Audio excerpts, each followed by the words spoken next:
Okay, so I survived day 1 and 2. Day one, I had a 17-pound bag. Day two, actually I had a 20-pound bag, which kind of surprised me, but I was tickled to death to have it without a doubt. So I come into the deal going into day three. I think I was in fifth place starting out today, and we all got the same weigh-in time. Now it's 3:30. We all take off, and luckily, like I said, I had a good boat draw because, like I said, I was like boat number 5, I think, that morning taking off or somewhere close to that. And so I could go in. I claimed my area again. Went in there and caught them fairly quick again. I think it might have been 9:30 before I had my limit, but still caught them fairly quickly, doing the exact same thing. Clean fish again. Um, Miles Berghoff, he was beside of me. He had about a 75 or 100 yard clump that he fished. I had my 75 or 100 yard clump that I fished. And Miles and I played real good together. We didn't interfere with each other. And Gagliardi, he was in there. He was in the top 10 too.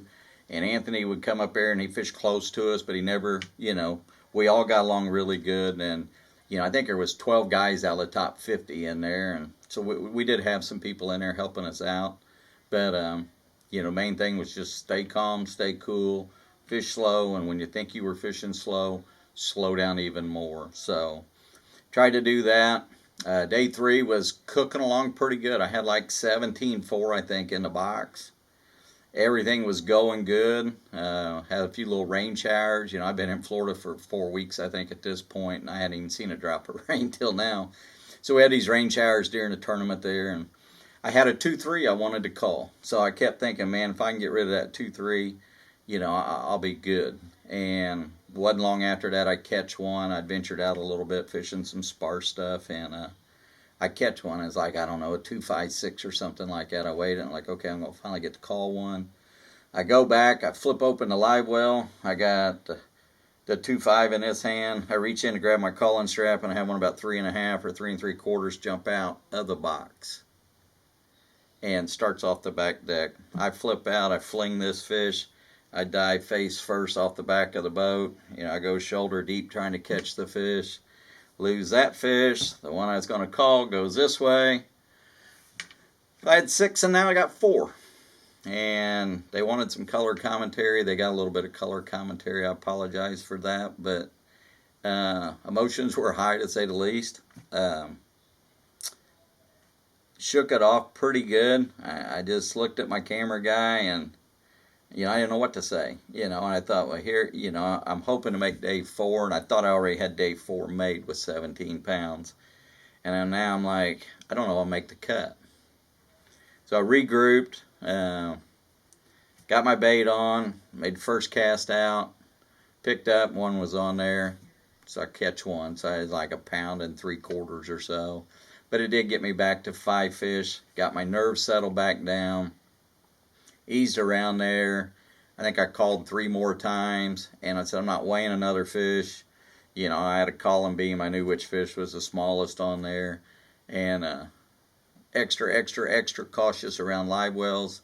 And ended up, I come in, I had a limit, 18 something, I think, that day, which bumped me up into a 4th place overall. But guys, I want to tell you something. Anytime you open that live well, be careful. I've been doing this for over 30 years. That's the first time I've had one escape. I've had them jump out before, and you've always grabbed them and do things. Be careful, be careful, be careful, be careful.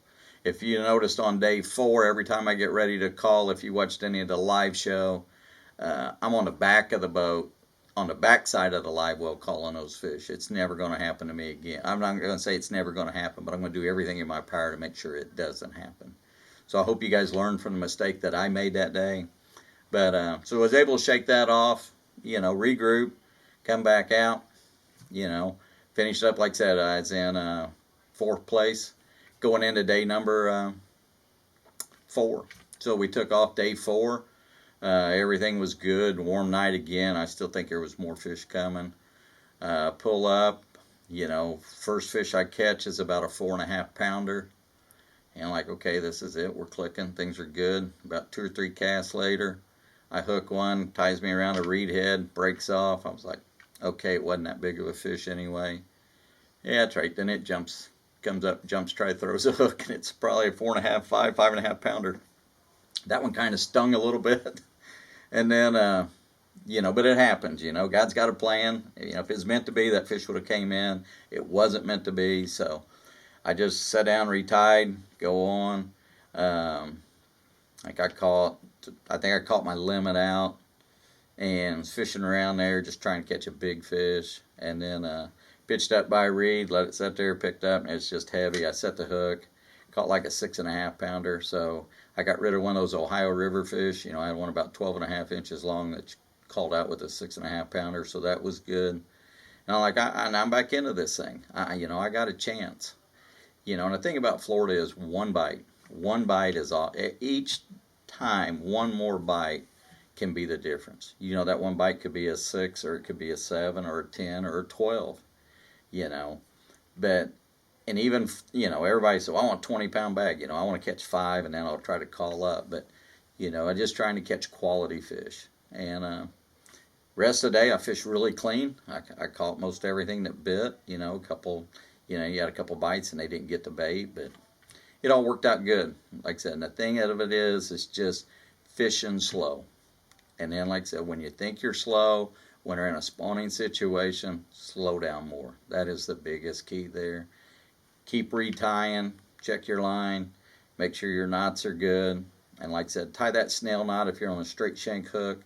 It'll help you catch a ton more fish. So that's the best advice I can give you. And like I said, for all my gear going through it was Tatsu line, 20-pound, you know, Seaguar Tatsu. Then a Hayabusa straight shank 5/0 flipping hook. And then a 3/8 ounce Strike King tungsten weight. And the rods I threw were a Mark Rose ledge rod and a Hyper Mag reel, and I bounced back and forwards. I did throw a Thunder Cricket a little bit. It was a 7.5 to 1. Everything else was an 8.3 to 1. And I just kept it simple. That was it. You know, I had some other rods out on the deck, but that was it. Those were the weapons of mass destruction right there. So hopefully that'll help you guys. And like I said, if there's more things you want to see, you want to hear, please let me know. We'll make a video on it. Appreciate you. Thank you.